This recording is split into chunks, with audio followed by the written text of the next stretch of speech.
Hi folks, అందరికీ నమస్తే. ఈరోజు డేట్ వచ్చేసి 6 నవంబర్ 2025. ఇది ఒక ఇంటర్వ్యూ ఎక్స్పీరియన్స్ గురించి చెప్దామని చేసిన వీడియో అంతే. అంటే నా ఎక్స్పీరియన్స్లో నేను షేర్ చేసుకున్నాను, ఎందుకంటే ఇది మన ఛానల్. సో ఒక 1 year 2 year తర్వాత చూసినారే, అప్పుడు మనకి ఇట్లా ఆపర్చునిటీ వచ్చింది. డేట్తో సహా గుర్తుంటుంది నాకు. I like to remember the past. అందుకంతే. ఇక వీడియోలోకి వచ్చేసరికి ఏంది బ్రో అంటే, పీడబ్ల్యూ వాళ్ళు మనకి అప్రోచ్ అయ్యారు.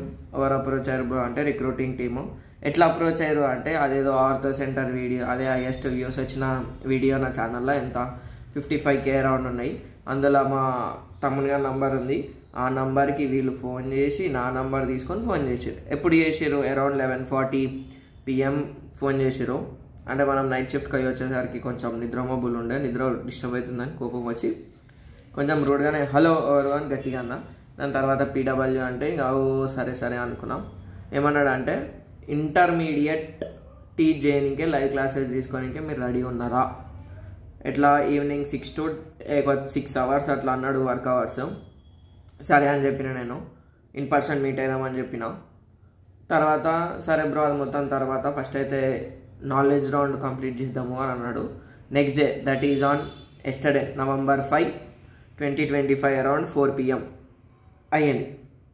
ఇక్కడ మ్యాజిక్ ఏం చూడు, నేను అలా ఆయనకు మరీ చెప్పిన. నేను ఏమని చెప్పిన, నేను ఖాళీ IPA టీచ్ చేస్తా అని చెప్పిన. జేఈ నాలెడ్జ్ నాకు లేదు, అంటే నేను ఎప్పుడు ఎక్స్పీరియన్స్ చేయలే. సో నేను ఎప్పుడు ప్రాబ్లమ్లు సాల్వ్ చేయలేదు, నాకు రాదు గంతే. ఇక ఇంటర్వ్యూ ఎక్స్పీరియన్స్ వచ్చేసరికి ఫస్ట్ 6 November అని క్యాలెండర్లు ఇచ్చారు. దాని తర్వాత 5 November వాళ్ళు అక్కడ చూసుకొని 5 November అప్పటిదప్పుడు తీసుకున్నాం.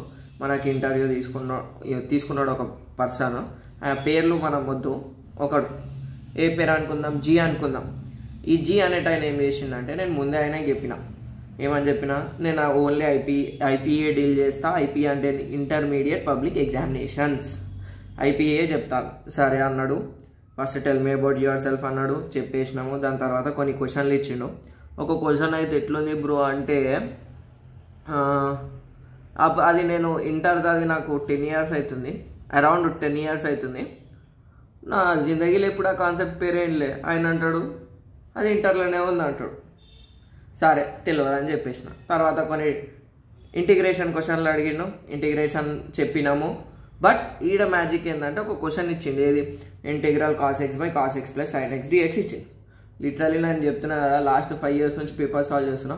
ఒకసారి ఇటో చూడలే బ్రో నేను ఆ క్వశ్చన్. మళ్ళీ ఏమంటాడు, ఇంటర్మీడియట్ క్వశ్చన్ అంటాడు. సరే నాకున్న తెలివితోటి నేను రేషనలైజ్ చేసి అది చేసి ఇది చేసి ఎట్లనో అట్లా సాల్వ్ చేసిన.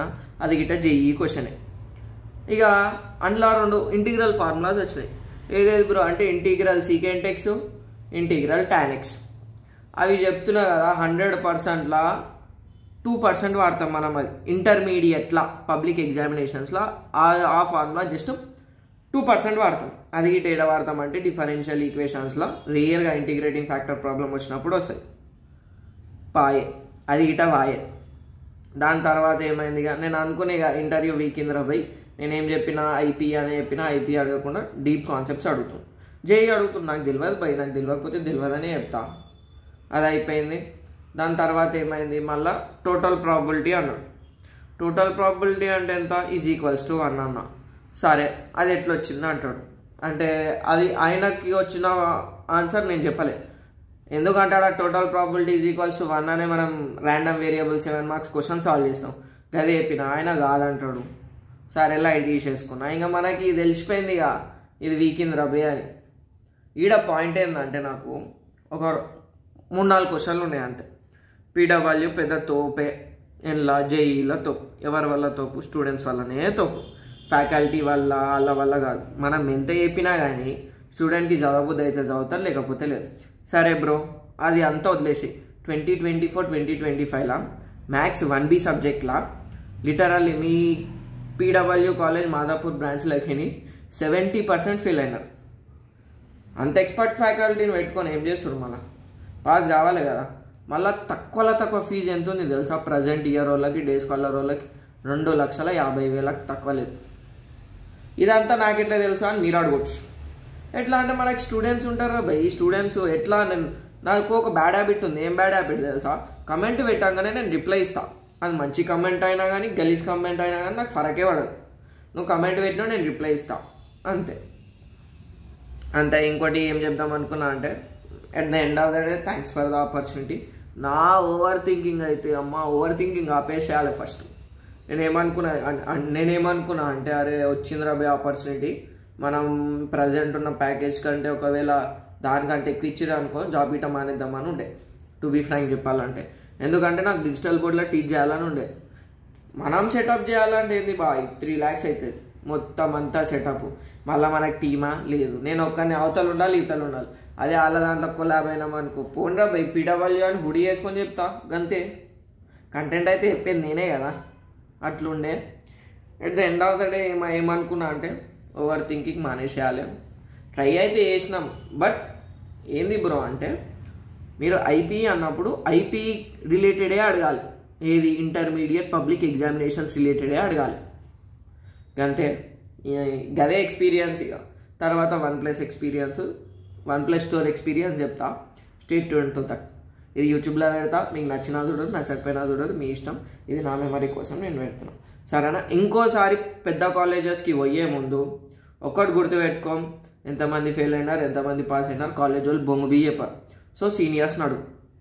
ఇది పీడబ్ల్యూ అనే కాదు, సో కాల్డ్ ఎక్సలెన్షియా కాలేజ్, ఒక